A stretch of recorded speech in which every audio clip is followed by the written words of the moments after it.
സ്പെയിനിലെ ബാഴ്സലോണയ്ക്ക് സമീപമുള്ള ഏറ്റവും പ്രശസ്തമായ ടൂറിസ്റ്റ് കേന്ദ്രത്തിലാണ് ഇപ്പോൾ ഞാൻ, മോൺസെറാത്ത് മൊണാസ്ട്രിയിൽ.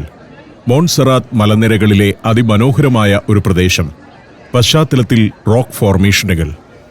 മോൺസെറാത്ത് മലയുടെ മുകളിൽ അതിമനോഹരമായ ഒരു പ്രദേശം. മല കോട്ട കെട്ടിയതിനു മധ്യത്തിൽ മനുഷ്യൻ നിർമ്മിച്ച മനോഹരമായ കെട്ടിടങ്ങൾ. അതിനുള്ളിൽ മൊണാസ്ട്രിയുണ്ട്, ബസിലിക്കയുണ്ട്, മ്യൂസിയങ്ങളുണ്ട്. ഇവിടെ വരുന്ന ആളുകൾക്ക് താമസിക്കാനുള്ള ഹോസ്റ്റലുകളും ഹോട്ടലുകളുമുണ്ട്. മനോഹരമായി ഡിസൈൻ ചെയ്ത ഒരു ചെറുപട്ടണം. ഞാൻ ഇതിലൂടെ നടക്കുമ്പോൾ ചിന്തിക്കുന്നത് നമ്മുടെ ശബരിമലയൊക്കെ ഈ മട്ടിലാണ് ഡിസൈൻ ചെയ്യേണ്ടതെന്നാണ്. ആയിരക്കണക്കിന് ആളുകൾ, അവരെയെല്ലാം ഉൾക്കൊള്ളാനാവുന്ന മനോഹരമായ സ്ഥലം. ഇവിടെ ബസിലിക്കയുടെ വലതുവശത്തായി 5 ആർച്ചസ് എന്നറിയപ്പെടുന്ന കമാനങ്ങളുണ്ട്. ഈ കമാനങ്ങളിലൂടെ താഴേക്കുള്ള വ്യൂ കിട്ടും. മനോഹരമായ കാഴ്ചയാണത്. 2 ആർച്ചുകൾക്കിടയിൽ ഇങ്ങനെ ചില ശില്പങ്ങളുണ്ട്. John Bosco, Teresa, Joaquina de Vedruna, Vincent de Paul എന്നീ വിശുദ്ധരുടെ പ്രതിമകളാണ്. ഈ നടുമുറ്റത്തിന് ഏട്രിയം എന്നാണ് പറയുന്നത്. ഏട്രിയത്തിലാണ് ഞാൻ നിൽക്കുന്നത്. ചുറ്റോടു ചുറ്റും മൊണാസ്ട്രി കെട്ടിടങ്ങൾ. കൂറ്റൻ പർവ്വതനിരകൾ അതിനെ സംരക്ഷിച്ച് നിർത്തിയിരിക്കുന്നു. ഇങ്ങനെയൊരു ലൊക്കേഷൻ കണ്ടുപിടിച്ചവരെ വണങ്ങണം. ഇവിടെ ഇങ്ങനെയൊരു മൊണാസ്ട്രി വൃത്തിയായി ഡിസൈൻ ചെയ്തത് അത്ഭുതം തന്നെയാണ്. 1000 വർഷം മുൻപാണ് ഈ ലൊക്കേഷൻ കണ്ടെത്തിയതെന്ന് ഓർക്കണം. ഇവിടുത്തെ ബസിലിക്കയുടെ അകമൊന്ന് കാണാമെന്ന് ഞാൻ തീരുമാനിച്ചു. ഇതിനകത്ത് കയറി കുറച്ചുള്ളിലേക്ക് നടക്കണം. ബസിലിക്കയുടെ മുൻഭാഗത്തുള്ള കെട്ടിട കോംപ്ലക്സാണിത്. നൂറ്റാണ്ടുകൾക്ക് മുൻപ് ശില്പങ്ങളും കൊത്തുപണികളും ആർച്ചുകളുമെല്ലാമായി നിർമ്മിച്ച മനോഹരമായ ഒരു കോംപ്ലക്സ്. പക്ഷേ ഇവിടെ ഒരു പ്രശ്നമുണ്ട്. ടൂറിസ്റ്റുകൾ ടിക്കറ്റ് എടുത്തു വേണം അകത്തേക്ക് പോകാൻ. ടിക്കറ്റ് കൗണ്ടർ തുറന്നിട്ടില്ല. എല്ലാവരും ക്യൂ നിൽക്കുകയാണ്. കാത്തു നിൽക്കുന്ന സമയം കൊണ്ട് ഞാൻ ആ കെട്ടിടത്തിന്റെ നടുമുറ്റവും മറ്റും ക്യാമറയിലാക്കി. നടുമുറ്റത്തിന്റെ തൊട്ടപ്പുറത്താണ് ബസിലിക്ക. ആ കാണുന്ന മുഖപ്പ് ബസിലിക്കയുടേതാണ്. 1560-ൽ നിർമ്മിച്ച പള്ളിയാണത്. 19-ാം നൂറ്റാണ്ടിൽ ബസിലിക്ക ഒന്ന് പുനർനിർമ്മിച്ചിരുന്നു. ഒരു ബ്ലാക്ക് മഡോണ ശില്പമാണ് അവിടുത്തെ പ്രധാന ആകർഷണം. വെള്ളിയിൽ തീർത്ത സിംഹാസനത്തിലാണ് ബ്ലാക്ക് മഡോണ പ്രതിമ ഇരിക്കുന്നത്. 1811-ൽ നെപ്പോളിയന്റെ ഫ്രഞ്ച് സൈന്യം ബസിലിക്ക തകർത്തിരുന്നു. 30 വർഷങ്ങൾക്ക് ശേഷമാണ് പിന്നീടത് പുനർനിർമ്മിച്ചത്. മനോഹരമായ ശില്പങ്ങളാണ് ചുവരുകളിൽ. മാർബിളിൽ കൊത്തിയെടുത്ത ശില്പങ്ങൾ. അത് പല ഭാഗങ്ങളിലുമുണ്ട്. ബസിലിക്കയിൽ സ്ഥാപിച്ചിരിക്കുന്ന കുരിശുരൂപം കൊത്തിയത് മൈക്കൽ ആഞ്ചലോയാണെന്നാണ് കരുതപ്പെടുന്നത്. സ്പാനിഷ് ആഭ്യന്തര യുദ്ധകാലത്ത് തീവ്രവാദ ഗ്രൂപ്പുകൾ ഈ ആശ്രമത്തെ ആക്രമിച്ചിരുന്നു. 23 സന്യാസിമാരാണ് അന്നിവിടെ കൊല്ലപ്പെട്ടത്. ഞാൻ പുറത്തേക്കിറങ്ങുമ്പോൾ ഒരു ചുവർ കലണ്ടർ പോലെ അതിമനോഹരമായ കാഴ്ചയാണ് മുന്നിൽ. പ്രകൃതിയെ നശിപ്പിക്കാത്ത രീതിയിലാണ് ഇവിടെ കെട്ടിടങ്ങൾ പണിതിരിക്കുന്നത്. ഓരോ വർഷവും ഇവിടെ 25 മുതൽ 30 ലക്ഷം വരെ സന്ദർശകർ എത്തുന്നുണ്ടെന്നാണ് കണക്ക്. സ്പെയിനിൽ നിന്നും യൂറോപ്പിന്റെ പല ഭാഗത്തു നിന്നും തീർത്ഥാടകരും ടൂറിസ്റ്റുകളും എത്തുന്നുണ്ട്. ഒരു മലമ്പ്രദേശത്തെ ഒരു തീർത്ഥാടന കേന്ദ്രം എങ്ങനെ ഒരുക്കണം എന്നതിൻ്റെ നല്ല മാതൃകയാണിവിടം. പ്രകൃതിയെ അതിൻ്റെ വഴിക്ക് വിട്ടിരിക്കുന്നു. ഒരു കാലഘട്ടത്തെ അനുസ്മരിപ്പിക്കുന്ന ആർക്കിടെക്ചറൽ ശൈലി. കെട്ടിടങ്ങൾ പ്രകൃതിയോട് ഇണങ്ങുന്ന മട്ടിൽ കല്ലുകൊണ്ട് പണിത് സുന്ദരമാക്കി വെച്ചിരിക്കുന്നു. വൃത്തിയുള്ള പരിസരങ്ങൾ. വരുന്ന ആളുകളും ആ വൃത്തിയും ഭംഗിയും സംരക്ഷിക്കുന്നു. നായ്ക്കളുമായിട്ടൊക്കെ വരുന്ന ആളുകളുണ്ട്. അതിനൊന്നും ഇവിടെ വിലക്കില്ല. ധാരാളം ബാക്ക് പാക്കേഴ്സ് വരുന്നുണ്ട്. താഴെ നിന്ന് നടന്ന് കയറി വരുന്നവരാണ് ഇവർ. കാറിലും ബസ്സിലും ഒന്നുമല്ലാതെ വരുന്നവർ. തീർത്ഥാടനത്തിന്റെ അല്ലെങ്കിൽ വിശ്വാസത്തിന്റെ ഭാഗമായി നടന്നു വരുന്നവരാണ് ഇവരിൽ കൂടുതലും. നമ്മൾ ശബരിമലയ്ക്ക് പോകുന്നത് പോലെ. മലയുടെ താഴെ വരെ വാഹനങ്ങളിൽ വന്നിട്ട് അവിടെ നിന്ന് നടന്നു കയറി വരും. സൈക്ലിംഗുകാരുമുണ്ട്. സൈക്ലിങ്ങിന് പ്രത്യേകിച്ച് റൂട്ടൊന്നുമില്ലെങ്കിലും ഇവിടെ സുരക്ഷിതമായി സൈക്ലിംഗ് ചെയ്യാനുള്ള ചില ഡെസ്റ്റിനേഷൻസ് ഉണ്ട്. മോൺസെറാത്ത് ലൂപ്പ് ആണ് ഇവിടുത്തെ ഏറ്റവും പ്രമുഖമായ സൈക്ലിംഗ് റൂട്ട്. മലനിരകളിലൂടെ കയറ്റങ്ങളും ഇറക്കങ്ങളുമുള്ള ഒരു 50 കിലോമീറ്റർ റൂട്ടാണത്. 3 മണിക്കൂർ കൊണ്ടാണ് സൈക്ലിംഗുകാർ ആ റൂട്ടിലൂടെ ഇവിടെ മലമുകളിലെത്തുക. മോണിസ്ട്രോൾ ദെ മോൺസെറാത്ത് എന്ന മറ്റൊരു സൈക്ലിംഗ് റൂട്ടുമുണ്ട്. 53 കിലോമീറ്ററാണ് അതിന്റെ നീളം. ഒരു ലീഡറുടെ നേതൃത്വത്തിലാണ് ഇത്തരം സംഘങ്ങൾ എത്തുന്നത്. 25 മുതൽ 50ഉം 100ഉം വരെയുള്ള സംഘാംഗങ്ങളായാണ് ഇവരുടെ വരവ്. സാഹസികത ഇഷ്ടപ്പെടുന്നവർക്കായി പാറക്കെട്ടുകൾ നിറഞ്ഞ വനപ്രദേശങ്ങളിലൂടെ മൗണ്ടൻ ബൈക്കിംഗ് റൂട്ടുകളും ഇവിടെയുണ്ട്. അതിനാൽ വാരാന്ത്യങ്ങളിൽ ധാരാളം സാഹസികർ ഇവിടെയെത്തുന്നു. ബാഴ്സലോണ നഗരത്തിൽ നിന്നും സൈക്കിൾ ചവിട്ടിയെത്തുന്നവരാണ് മറ്റൊരു കൂട്ടർ. നല്ല ശാരീരികക്ഷമത ആവശ്യമാണ് അത്തരം സൈക്കിൾ യാത്രകൾക്ക്. കുത്തനെയുള്ള മലമ്പാതയിലൂടെ സൈക്കിൾ ചവിട്ടിക്കയറണം. മോൺസെറാത്തിന്റെ ചെരുവിലെ വനപ്രദേശങ്ങളിൽ മൗണ്ടൻ ബൈക്കിങ്ങിനുള്ള പ്രത്യേക പാതകൾ തന്നെയുണ്ട്. വെല്ലുവിളി നിറഞ്ഞ ആ പാതകളിലൂടെ വനഭംഗി ആസ്വദിച്ച് സൈക്കിൾ ചവിട്ടിയെത്താം. മല നടന്നു കയറി വന്ന ചില സംഘങ്ങൾ തിരിച്ചിറങ്ങാനുള്ള ഒരുക്കത്തിലാണ്. കുടുംബസമേതം വരുന്ന ആളുകളും ധാരാളം. വൃദ്ധരുമുണ്ട്. നല്ല തണുപ്പത്ത് വെയിൽ കൂടിയുള്ളതുകൊണ്ട് പലരും വെയിൽ കാഞ്ഞിങ്ങനെ ഇരിക്കുന്നു. പ്രശാന്ത സുന്ദരമായ സ്ഥലം, നല്ല തണുപ്പ്, ശുദ്ധവായു. ഇവിടെ ഒരു ചെറിയ കെട്ടിടമുണ്ട്. ഞാൻ അതിനകത്തേക്ക് നടന്നു. മോൺസെറാത്തിലെ മ്യൂസിയത്തിന്റെ ഒരു എൻട്രൻസ് ആണിത്. സ്ട്രീറ്റ് ആർട്ട് ശൈലിയിലുള്ള ചുവർ ചിത്രങ്ങളാണ് എല്ലാം. ലോകപ്രശസ്തയായ സ്പാനിഷ് ആർട്ടിസ്റ്റ് ലില്ലി ബ്രിക്ക് വരച്ചതാണ് ഇത്. വിവിധ കലാരൂപങ്ങളെ അത്ഭുതത്തോടെ നോക്കി നിൽക്കുന്ന ആളുകളെ ഓരോ ചിത്രത്തിലും കാണാം. കലയോടുള്ള പ്രണയം എന്നാണ് ഈ ചിത്രങ്ങൾക്ക് മൊത്തത്തിൽ ലില്ലി പേരിട്ടിരിക്കുന്നത്. കുറെ ചുവർ ശില്പങ്ങളും ഈ വഴിയിലുണ്ട്. ഇത് ശരിക്കും മ്യൂസിയത്തിൽ നിന്നിറങ്ങി വരുന്ന വഴിയാണ്. മ്യൂസിയം കാണണമെങ്കിൽ 3 മണിക്കൂറെങ്കിലും വേണം. അതുകൊണ്ട് ഞാൻ മ്യൂസിയത്തിനകത്ത് കയറേണ്ട എന്ന് തീരുമാനിച്ചു. ഇവിടെ ഒരു ശില്പമുണ്ട്. അന്തോണി ഗൗഡി എന്ന ശില്പി നിർമ്മിച്ചതാണിത്. ബാഴ്സലോണയിൽ നിർമ്മാണം നടക്കുന്ന സഗ്രാദ ഫെമിലിയ എന്ന ലോകാത്ഭുതത്തിന്റെ രൂപകൽപ്പനയും അന്തോണി ഗൗഡിയുടേതാണ്. സന്ദർശകർ വന്നുകൊണ്ടേയിരിക്കുന്നു. വാഹനത്തിൽ വരുന്നവരും നടന്നു വരുന്നവരുമൊക്കെയുണ്ട്. പലരുടെയും കൂടെ നായ്ക്കളുണ്ട്. നായ്ക്കളെ ഇവിടെ അനുവദിക്കും. ബസിലിക്കയുടെ അകത്ത് മാത്രമേ കയറ്റാതുള്ളൂ. മറ്റു പല മതസ്ഥരുടെയും തീർത്ഥാടന കേന്ദ്രങ്ങളിൽ നായ്ക്കളെ അനുവദിക്കില്ല. എന്നാൽ ഏത് ജീവജാലങ്ങൾക്കും ഇവിടെ പ്രവേശനമുണ്ടെന്നാണ് വിശ്വാസം. ഞാൻ അവിടുത്തെ കോട്ട പോലുള്ള മതിൽക്കെട്ടിനകത്ത് നിന്ന് പുറത്തേക്കിറങ്ങി. ഹോട്ടലുകൾ, റെസ്റ്റോറന്റുകൾ, ഷോപ്പുകൾ എന്നിവയൊക്കെ ഇവിടെയാണുള്ളത്. ടൂറിസ്റ്റുകൾ ഒഴുകുകയാണ്. ബസ്സിലും കേബിൾ കാറിലും ട്രെയിനിലുമെല്ലാം അവർ വന്നിറങ്ങുന്നു. പ്രകൃതി ഭംഗി, ആത്മീയത, പല നൂറ്റാണ്ടുകളിലെ കല എന്നിവയെ അനുഭവിക്കാനും ആസ്വദിക്കാനും പറ്റിയ ഒരിടം. ആശ്രമവും ബസിലിക്കയുമാണ് പ്രധാന കാഴ്ചകളെങ്കിലും ടൂറിസ്റ്റുകൾക്ക് 1-2 ദിവസം ആസ്വദിക്കാനുള്ളത് ഇവിടെയുണ്ട്. മ്യൂസിയം സന്ദർശനം കന്യാമറിയത്തിന്റെ പ്രതിമ കണ്ടെത്തിയെന്ന് വിശ്വസിക്കപ്പെടുന്ന സാന്താക്കോവ എന്ന വിശുദ്ധ ഗുഹയിലേക്കുള്ള യാത്ര, സാൻ ജെറോണി എന്ന കൊടുമുടിയിലേക്കുള്ള ഹൈക്കിംഗ്, ഫണിക്കുലാർ ട്രെയിൻ യാത്രകൾ എന്നിവയെല്ലാം ഇവിടുത്തെ ആക്ടിവിറ്റികളാണ്. പ്രകൃതിയുടെ മടിത്തട്ടിൽ ധ്യാനിച്ചിരിക്കാനും ധാരാളം ആളുകൾ ഇവിടേക്ക് വരുന്നു. ഏറ്റവും പ്രധാന കാര്യം ഈ പ്രകൃതിയുടെ ഗംഭീരമായ ഭാവമാണ്. അതിമനോഹരമായ വ്യൂ, നല്ല കാലാവസ്ഥ, നല്ല തണുപ്പ്, വെയിൽ. അങ്ങകലെ നീണ്ടുകിടക്കുന്ന താഴ്വാരം. 1000 വർഷം മുൻപാണ് ഇവിടെ ഒരു മൊണാസ്ട്രി സ്ഥാപിതമായതെന്നോർക്കണം. കാൽനടയായാണ് സന്യാസിമാരും ഭക്തരും അന്ന് മലയുടെ മുകളിലേക്കും താഴേക്കും സഞ്ചരിച്ചിരുന്നത്. മലഞ്ചെരുവിലെ അപകടകരമായ ഇടുങ്ങിയ പാതകളിലൂടെ ദിവസങ്ങളോളം നടക്കണം. അതിനാൽ സന്യാസിമാർ ആശ്രമത്തോടനുബന്ധിച്ച് ചെറിയ തോട്ടമുണ്ടാക്കി അവിടെ ഉൽപ്പാദിപ്പിക്കുന്ന ഭക്ഷണമാണ് കഴിച്ചിരുന്നത്. പാലിനും ചീസിനും വേണ്ടി അവർ പശുക്കളെയും വളർത്തിയിരുന്നു. ഇവിടെ ഒരു ഫാർമേഴ്സ് മാർക്കറ്റുണ്ട്. ധാരാളം ടൂറിസ്റ്റുകൾ വരുന്ന സ്ഥലമായതുകൊണ്ട് മൊണാസ്ട്രിയുടെ അനുവാദത്തോടെ ഇവിടെ കർഷക മാർക്കറ്റ് പ്രവർത്തിക്കുകയാണ്.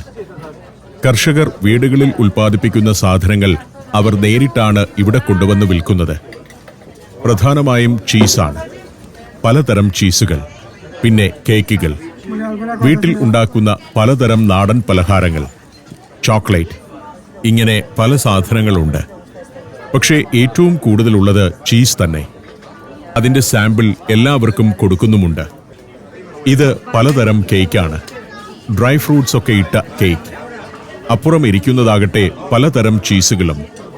ഈ ചീസ് വളരെ വ്യത്യസ്തമാണെന്ന് എനിക്ക് തോന്നി. ചേനയൊക്കെ മുറിച്ചു വെച്ചതുപോലെയുണ്ട്, അല്ലെങ്കിൽ ഉരുളൻ കരിങ്കല്ല് പോലെ. ഇതൊക്കെ പ്രത്യേകതരം ചീസുകളാണ്, സീസൺ ചെയ്തെടുക്കുന്നവ. കുറെ കാലം പുകവച്ച് സ്മോക്ക് ചെയ്തെടുത്തവയെല്ലാമുണ്ട്. പല ഇനങ്ങളുണ്ട് ചീസിൽ. ഈ വലിയ വലിയ കട്ട പോലെ ഇരിക്കുന്നതും ചീസ് തന്നെ. ഇന്നാട്ടിലൊക്കെ ഏറ്റവും പ്രമുഖമായ പാൽ ഉൽപ്പന്നം ചീസാണ്. കേരളത്തിലൊന്നും ഇത്രയും വിപുലമായ ചീസുകളില്ല. ഞാൻ അതങ്ങനെ ഷൂട്ട് ചെയ്ത് നടക്കുമ്പോൾ ഒരു കച്ചവടക്കാരി ചീസിന്റെ സാമ്പിൾ എനിക്കും തന്നു. 3-4 എണ്ണത്തിന്റെ സാമ്പിൾ. അങ്ങനെ അവർ യഥേഷ്ടം തരും. കഴിഞ്ഞയാഴ്ച വിറ്റതിന്റെ ബാക്കിയായിരിക്കണം ഈ ഇരിക്കുന്നത്. ചീസ് ഈ നാട്ടിലൊന്നും പെട്ടെന്ന് കേടായി പോകില്ല എന്നതാണ് ഒരു കാര്യം. ഹ്യൂമിഡിറ്റി ഉള്ളയിടത്ത് ചീസ് പുറത്തു വച്ചാൽ പെട്ടെന്ന് കേടായി പോകും. ഇവിടെ ഇത് ഇങ്ങനെ പുറത്തു വച്ചാലും കേടാകുന്നില്ല. നല്ല കച്ചവടം നടക്കുന്നുണ്ട്. പിന്നെയുള്ള ഒരു ഉൽപ്പന്നം തേനാണ്. ദ്രാവക രൂപത്തിലുള്ള തേൻ മാത്രമല്ല, തേനട എന്ന് പറയുന്ന മെഴുകിന്റെ തേൻ കൂടോടെയാണ് തേൻ കുപ്പികളിൽ നിറച്ചിരിക്കുന്നത്. ഇത് കൃഷിയിടത്തിൽ നിന്ന് നേരിട്ട് കൊണ്ടുവരുന്നതാണെന്ന് കാണുമ്പോഴേ മനസ്സിലാകും. ഇവിടെ ഇതാ പലതരം ചീസുകൾ കുമ്പിളുകളിൽ നിറച്ചു വച്ചിരിക്കുന്നു. കണ്ടപ്പോൾ കൊതി തോന്നി. ഞാൻ ഒരു കുമ്പിൾ മേടിച്ചു. അതിന് 10 യൂറോയായി. 10 യൂറോ എന്ന് പറഞ്ഞാൽ 1100 രൂപ. ആളുകൾ മായം കലരാത്ത തനതുൽപ്പന്നങ്ങൾ ഈ മലമുകളിൽ നിന്നും വാങ്ങിക്കൊണ്ടു പോകുന്നു. ഇവിടെ ഇതാ ഒരു കാഴ്ച. 2 ടൂറിസ്റ്റുകളുടെ പട്ടികൾ കളിയിലാണ്. കടിപിടി കൂടുകയാണെന്നാണ് ആദ്യം തോന്നിയത്. അല്ല, അവർ പ്രണയിക്കുകയോ സൗഹൃദം പങ്കിടുകയോ ആണ്. തമ്മിൽ കടിക്കുന്നില്ല. ഉടമകളാവട്ടെ വലിച്ചു മാറ്റുന്നുമില്ല. പുതിയ സൗഹൃദം അനുവദിച്ചിരിക്കുകയാണ് അവർ. സന്ദർശകർ ഒഴുകിക്കൊണ്ടിരിക്കുന്നു. തീർത്ഥാടകരും ടൂറിസ്റ്റുകളുമുണ്ട് ഇതിൽ. തീർത്ഥാടകരാണ് ഇവിടെ കൂടുതൽ വരുന്നത്. വലിയ വലിയ സംഘങ്ങൾ. അവരങ്ങനെ നീങ്ങിക്കൊണ്ടിരിക്കുന്നു. ഇന്ന് ഞായറാഴ്ചയായതിനാൽ കൂടുതൽ തിരക്കുണ്ട്. ഞാനിങ്ങനെ അവിടെ നിൽക്കവേ സുഹൃത്ത് തോമസ് വക്കീൽ കാറുമായി വന്നു. ഈ സമയമാണ് തിരിച്ചെത്തുക എന്ന് ഞാൻ പറഞ്ഞിരുന്നു. കൃത്യസമയത്ത് അദ്ദേഹം വന്നു.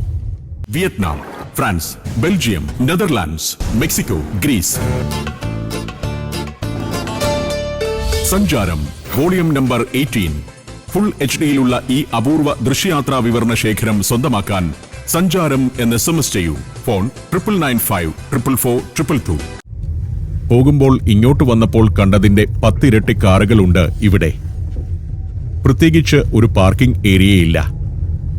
റോഡിന്റെ 2 വശങ്ങളിലും വളരെ ഡിസിപ്ലിൻഡായി ആളുകൾ വാഹനങ്ങൾ പാർക്ക് ചെയ്യുന്നു.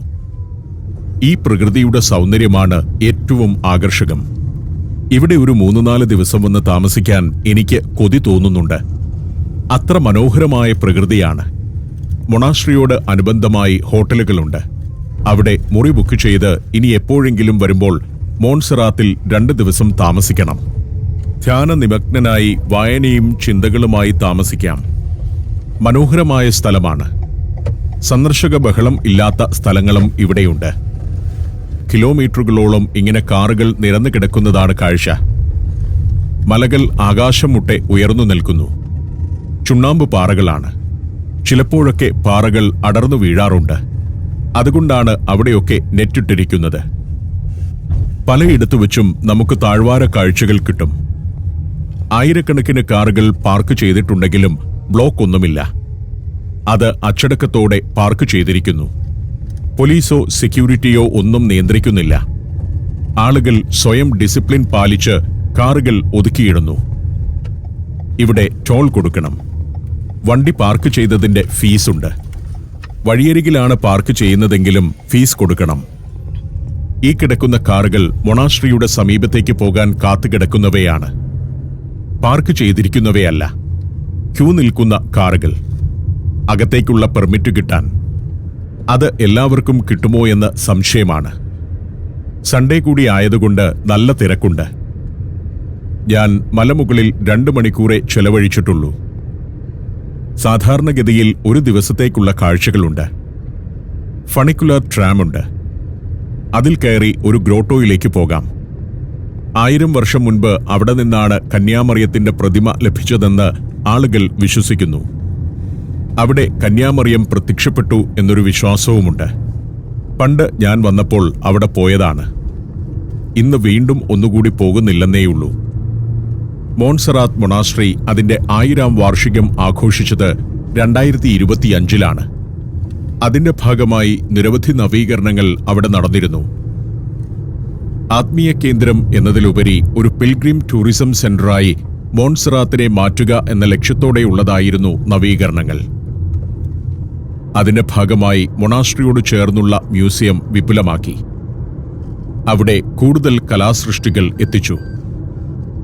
സന്ദർശകർക്ക് ആശ്രമത്തിലെ സന്യാസ ജീവിതത്തെക്കുറിച്ചും ആശ്രമ ചരിത്രത്തെക്കുറിച്ചും വിവരിച്ചു നൽകുന്ന ഒരു ഓഡിയോ വിഷ്വൽ എക്സ്പീരിയൻസ് സെന്ററും സ്ഥാപിച്ചു. മലയിൽ എല്ലായിടത്തും വെളിച്ചമെത്തിക്കുന്നതിനായി സൗരോർജ്ജ പാനലുകളും വിളക്കുകളും സ്ഥാപിച്ചു. സമീപഭാവിയിൽ മൊണാസ്ട്രി സമുച്ചയത്തെ ഒരു സ്മാർട്ട് സാങ്ച്വറിയാക്കാൻ കത്തലാൻ ഗവൺമെന്റ് തീരുമാനിച്ചിരിക്കുകയാണ്. ഡിജിറ്റൽ സാങ്കേതികവിദ്യ പൂർണ്ണമായും ഉപയോഗപ്പെടുത്തിക്കൊണ്ടാണത്. മൊണാസ്ട്രിയുടെ 1000-ാം വർഷത്തിന്റെ സ്മരണയ്ക്കായി മിലിനറി ട്രെയിൻ എന്ന പേരിൽ ഈ മലയിലൂടെ പുതിയൊരു പാതയും വരാനിരിക്കുകയാണ്. അഡ്വക്കേറ്റ് തോമസ് ജോസഫ് എന്നാണ് എൻ്റെ ഈ സുഹൃത്തിന്റെ മുഴുവൻ പേര്. എറണാകുളം കടവന്തറ സ്വദേശിയാണ്. ഭാര്യയും കുട്ടികളുമൊത്ത് ബാഴ്സലോണയിൽ താമസിക്കുന്നു. ഞങ്ങളിനി നേരെ പോകുന്നത് അന്തോറ എന്ന രാജ്യത്തേക്കാണ്. അന്തോറ സ്പെയിനിനും ഫ്രാൻസിനും ഇടയിലുള്ള ഒരു കൊച്ചു രാജ്യമാണ്. യൂറോപ്പിലെ ഏറ്റവും ചെറിയ രാജ്യങ്ങളിൽ ഒന്ന്. ഇന്ന് രാത്രി അവിടെയാണ് ഞങ്ങൾ താമസിക്കുന്നത്. അന്തോറ അതിമനോഹരമായ ഒരു സ്കീ റിസോർട്ടും ഹിൽ കൺട്രിയുമാണ്. സ്പെയിനിലെ തനതു വീടുകളാണ് ഈ കാണുന്നത്. ഇത്തരം ഗ്രാമീണ വീടുകൾ ഈ പോകുന്ന വഴിക്കെല്ലാം കാണാം. ബൈക്കേഴ്സ് ഭക്ഷണം കഴിക്കാൻ നിർത്തുന്ന റെസ്റ്റോറന്റുകളൊക്കെ അവിടെയുണ്ട്. ഇവിടെയെല്ലാം ചെറിയ ചെറിയ ഗ്രാമങ്ങളുണ്ട്. എൽ കാവറ്റ് എന്ന ഗ്രാമമാണിത്.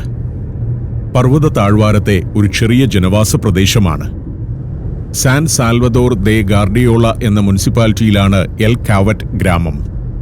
മോൺസെറാത്തിൽ നിന്നും 25 മിനിറ്റിന്റെ യാത്രയാണ് ഇവിടേക്കുള്ളത്. കുറച്ചു കഴിയുമ്പോഴേക്കും പുൽമേടുകളായി കാഴ്ച. മനോഹരമായ പുൽമേടുകൾ. എല്ലാ സമയത്തും ഇത് പുൽമേടാവണമെന്നില്ല. മഞ്ഞുകാലം കഴിയുമ്പോൾ കൃഷി ഇറക്കുന്ന സ്ഥലങ്ങൾ തന്നെയായിരിക്കണം. അതിപ്പോൾ പുല്ലുപിടിച്ച് ഇങ്ങനെ കിടക്കുകയാണ്. മനോഹരമായ കാഴ്ച. സ്പാനിഷ് ഉൾഗ്രാമങ്ങൾ വളരെ സുന്ദരവും കൗതുകകരവും കാൽപ്പനികത നിറഞ്ഞതുമൊക്കെയാണ്. ഇടയ്ക്ക് പഴയകാലത്ത് പണിത ചില പാലങ്ങളൊക്കെ കടന്നാണ് ഞങ്ങൾ പോകുന്നത്. അവിടെ അരുവികളുണ്ട്. ചുവന്ന ഒരു വര റോഡിനെ ഡിവൈഡ് ചെയ്യുന്നത് കാണാം. ആ ചുവന്ന വര കണ്ടാൽ അതിന്റെ സൂചന ഒരു കാരണവശാലും അപ്പുറത്തെ ട്രാക്കിലേക്ക് പോകരുത് എന്നാണ്. ഇവിടെ നിന്ന് 9 കിലോമീറ്റർ കൂടി പോയി കഴിഞ്ഞാൽ മൺറേസ എന്ന സ്ഥലത്തേക്കെത്തും. മൺറേസ ചരിത്രപ്രധാനമായ ഒരു സ്ഥലമാണ്. ജെസ്യൂട്ട് സഭയുടെ ജന്മസ്ഥലമായാണ് അവിടം അറിയപ്പെടുന്നത്. 1522-ൽ മോൺസെറാത്ത് സന്ദർശിച്ച ശേഷം വിശുദ്ധ ഇഗ്നേഷ്യസ് ലോയോള ഏതാനും ദിവസങ്ങൾ മൺറേസയിൽ താമസിക്കാനെത്തി. അവിടെ വെച്ച് അദ്ദേഹത്തിന് വലിയ ആത്മീയ ദർശനങ്ങൾ ലഭിച്ചു അത്രേ. അദ്ദേഹം 11 മാസം അവിടെ താമസിച്ചു. അക്കാലത്താണ് സ്പിരിച്വൽ എക്സസൈസസ് എന്ന പ്രസിദ്ധമായ പുസ്തകം വിശുദ്ധ ലയോള രചിച്ചത്. ഇപ്പോൾ വയാഡക്ട് എന്ന് വിശേഷിപ്പിക്കാവുന്ന ഒരു പാലത്തിലൂടെയാണ് പോകുന്നത്. വലിയൊരു താഴ്വാരത്തെ ക്രോസ് ചെയ്തുള്ള ഒരു പാലം.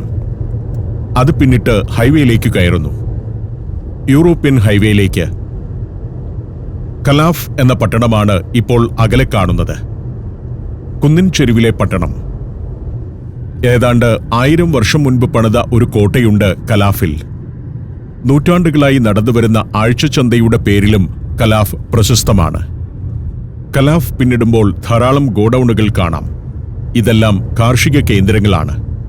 ഫാം ഹൗസുകളാണ് ആ കാണുന്നത്. വിളകൾ സംഭരിക്കുന്ന ഗോഡൌൺ, പശുക്കളെ പാർപ്പിക്കുന്ന കെട്ടിടങ്ങൾ, വൈക്കോലും വിത്തും കാർഷിക ഉപകരണങ്ങളുമൊക്കെ സൂക്ഷിക്കുന്ന വലിയ കെട്ടിടങ്ങൾ എന്നിവയെല്ലാം കാണാം. നിരന്ന കൃഷിയിടങ്ങളാണ്. സ്പെയിനിലെ തന്നെ ഒരു പ്രധാനപ്പെട്ട കാർഷിക മേഖലയാണ് ഈ വടക്കു പടിഞ്ഞാറൻ കത്തലോണിയ. ഇതൊക്കെ കാർഷിക ഭവനങ്ങളാണ്, കർഷക വീടുകൾ. ഇപ്പോൾ പല കർഷകരും ഈ നാട് വിട്ട് പട്ടണങ്ങളിലേക്ക്, പ്രത്യേകിച്ച് ബാഴ്സലോണയിലേക്കും മറ്റും കുടിയേറിയിരിക്കുന്നു. ഇപ്പോൾ ബിയോസ്ക എന്ന പട്ടണത്തിലേക്കാണ് എത്തുന്നത്. വലതുവശത്ത് കാണുന്നതാണ് ബിയോസ്കയുടെ പ്രധാന ഭാഗം. 20-ാം നൂറ്റാണ്ടിന്റെ തുടക്കത്തിൽ 1000-ഓളം ആളുകളുണ്ടായിരുന്നു ബിയോസ്കയിൽ. എന്നാൽ ഇപ്പോൾ 200-ൽ താഴെ ആളുകളെയുള്ളൂ. സ്പെയിനിലെ വിജനമായിക്കൊണ്ടിരിക്കുന്ന മറ്റൊരു പട്ടണം. സെമിനാരിയോ, മൊണാസ്ട്രിയോ, ഹോസ്പിറ്റലോ ആകാം വലിയൊരു കെട്ടിടം ഒരു കുന്നിൻ മുകളിൽ. എന്നോ ആളുകൾ ഉപേക്ഷിച്ചു പോയ പാതി തകർന്ന വീടുകൾ പലയിടത്തും കാണാം. ബിയോസ്ക കഴിയുന്നതോടെ സനൗജ എന്ന സ്ഥലത്ത് എത്തി. 16-ാം നൂറ്റാണ്ടിൽ ഒരു കോട്ടയുണ്ടായിരുന്ന വലിയൊരു ജനവാസ പ്രദേശമായിരുന്നു സനൗജ. ഇപ്പോഴാകട്ടെ അവിടെ 350 ആളുകളെയുള്ളൂ. സനൗജ കഴിയുമ്പോൾ അങ്ങ് മലമുകളിൽ കാണുന്നത് റിബല്ലസ് എന്ന ഒരു ഗ്രാമമാണ്. മലയുടെ ഏറ്റവും മുകളിൽ വലിയൊരു കാസിൽ. അത് കഴിയുന്നതോടെ വീണ്ടും കൃഷിയിടങ്ങൾ. കൃഷിയിടങ്ങളുടെ നടുവിൽ കർഷകരുടെ വലിയ വീടുകൾ, ഗോഡൌണുകൾ.